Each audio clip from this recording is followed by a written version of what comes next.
নমস্কার বন্ধুরা, মনিস কিচেনে তোমাদের সকলকে স্বাগত জানিয়ে আজকের রেসিপি শুরু করছি। সব থেকে সহজ চিকেন পোলাও রেসিপিটি অবশ্যই এন্ড পর্যন্ত দেখো, আশা করি তোমাদের খুব ভালো লাগবে। আর আমি ইনগ্রিডিয়েন্টস কী লাগছে স্ক্রিনে দিয়ে দিচ্ছি, তোমরা এখান থেকে সমস্ত কিছু দেখে নিতে পারো।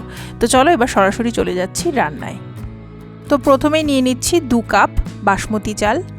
যে পাত্রে চালটা মেপে নিতে হবে সে পাত্রটা কিন্তু অবশ্যই হাতের কাছে রাখতে হবে, ওই পাত্রটা কিন্তু পরে আমাদের কাজে আসবে।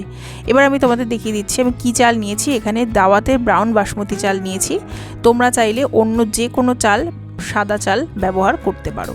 আর নিয়েছি 300 গ্রাম মাংস, পেঁয়াজ, টমেটো আর আলু নিয়েছি, কাঁচা লঙ্কা নিয়েছি, আর নিয়েছি আদা রসুন বাটা। তো চলো এবার রান্নাটা শুরু করি। কড়াইতে প্রথমে দিয়ে দিচ্ছি তেল, তোমরা যে কোনো তেল ব্যবহার করতে পারো।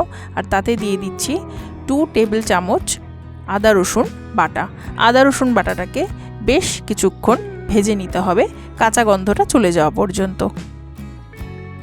আজ আমি তোমাদের সাথে যে চিকেন পোলাওয়ের রেসিপিটা শেয়ার করছি, এটা কিন্তু খুবই সহজ, সুস্বাদু এবং খুবই তাড়াতাড়ি কিন্তু তৈরি হয়ে যায়।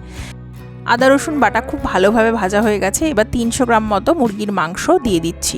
মাংসর পরিমাণ আর চালের পরিমাণ যদি একই থাকে, সমান সমান থাকে, তাহলে কিন্তু টেস্ট খুব ভালো আসবে। এবার মাংসটাকে নুন দিয়ে খানিকক্ষণ ভেজে নেব। মাংসটা ভাজা হতে হতে আমি এই স্টেজে অ্যাড করে দেব লঙ্কা। তোমরা চাইলে কাঁচা লঙ্কার বদলে শুকনো লঙ্কাও তেলে ফোড়ন দিয়ে কিন্তু ব্যবহার করতে পারো, তবে আমি আজকে কাঁচা লঙ্কায় রান্নাটা করব। আর দিয়ে দিচ্ছি 5-6টা কাঁচা লঙ্কা কুচি করে। 2টো মিডিয়াম সাইজের পেঁয়াজকে বড় বড় টুকরো করে কেটে পাপড়ি ছাড়িয়ে নিয়েছি।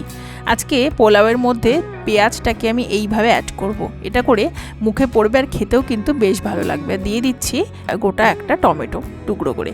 তো এবার ভালো করে মিক্সিং করে নিচ্ছি, অর্থাৎ ভেজে নিচ্ছি বেশ খানিকক্ষণ। এবার মশলা দিয়ে দিচ্ছি, ধনে গুঁড়ো দিয়ে দিচ্ছি 2 টেবিল স্পুন, আর দিয়ে দিচ্ছি গরম মশলা গুঁড়ো 2 টেবিল স্পুন। আর অন্য কোনো মশলা দেওয়ার কিন্তু প্রয়োজন নেই, এই দিয়েই হয়ে যাবে আজকের রান্না। খুব ভালো মতো কষিয়ে নিয়েছি, দেখতেই পাচ্ছ মাংস কিন্তু ভাজা হয়ে গেছে। এবার আমি 2 কাপ চাল ধুয়ে রেখেছিলাম, সেই চালটাকে দিয়ে দিচ্ছি। আজকে কিন্তু চালটাকে আমি ভিজিয়ে রাখিনি। চাল যদি ভিজিয়ে না রেখে থাকো সেক্ষেত্রে পুরোপুরি 4 কাপ জল লাগবে আমাদের। এই কাপের 2 কাপ আমি চাল নিয়েছি, আর এই কাপের ঠিক 4 কাপ জল কিন্তু আমি রান্নায় অ্যাড করব। চাল যেহেতু ভিজিয়ে রাখিনি সেহেতু পুরোপুরি 4 কাপ জল আমি অ্যাড করছি। যদি চালটা ভিজিয়ে রাখা হয় আধা ঘন্টা, সেক্ষেত্রে 3 কাপ জল ব্যবহার করলেই কিন্তু রান্না হয়ে যাবে। তো দেখতে পাচ্ছ গরম জল আমি দিয়ে দিচ্ছি 4 কাপ। অবশ্যই গরম জল ব্যবহার করতে হবে, তাহলে চালগুলো ভেঙে যাবে না, খুব সুন্দর কিন্তু সেদ্ধ হয়ে যাবে। খুব ভালো করে চালের সাথে, মাংসের সাথে এবং জলের সাথে মিক্সিং করে নিতে হবে। আর এই স্টেজেই কিন্তু নুনটাও চেক করে নিতে হবে। তো দেখতে পাচ্ছ এবার আমি ট্রান্সফার করে দিচ্ছি প্রেশার কুকারে। তোমরা চাইলে কড়াইতেও বানাতে পারো। প্রেশার কুকারে সমস্ত মিশ্রণ দিয়ে দিলাম এবং এখনই দিয়ে দেব আলুগুলোকে। আলুগুলো এই স্টেজে দিলে আলুগুলো ভেঙে যাবে না, আর সুন্দর সেদ্ধ হয়ে যাবে, গোটা গোটা থাকবে। সেই জন্য আলুগুলো আমি এই স্টেজে অ্যাড করছি। আর এই স্টেজে আমাদের নুনটা চেক করে নিতে হবে। এই যে ঝোলটা দেখতে পাচ্ছ, এই ঝোলটাকেই টেস্ট করে দেখতে হবে যে নুনের পরিমাণ ঠিক আছে কিনা। যদি দেখা যায় নুন ঠিক আছে, সেক্ষেত্রে রাইসেও নুন একদম পারফেক্ট হবে। যদি নুন কম থাকে ঝোলে, তাহলে এই স্টেজেই অ্যাড করে দিতে হবে। এবার আমি লিডটা আটকে দিয়ে 3টে হুইসেল দেবো। যেহেতু ব্রাউন বাসমতি চাল, সেক্ষেত্রে 3টে হুইসেলের প্রয়োজন হবে। আর যদি নর্মাল বাসমতি চাল হয়ে থাকে সেক্ষেত্রে একটা হুইসেলই কিন্তু যথেষ্ট।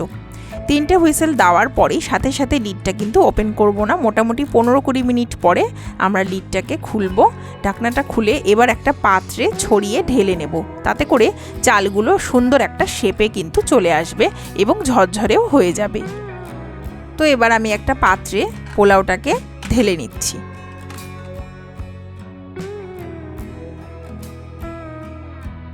এবার খানিকক্ষণ এরকমই ছড়িয়ে রেখে দিতে হবে, তাতে করে চালটা একটা সুন্দর শেপে চলে আসবে আর ঝরঝরেও পোলাও হয়ে যাবে।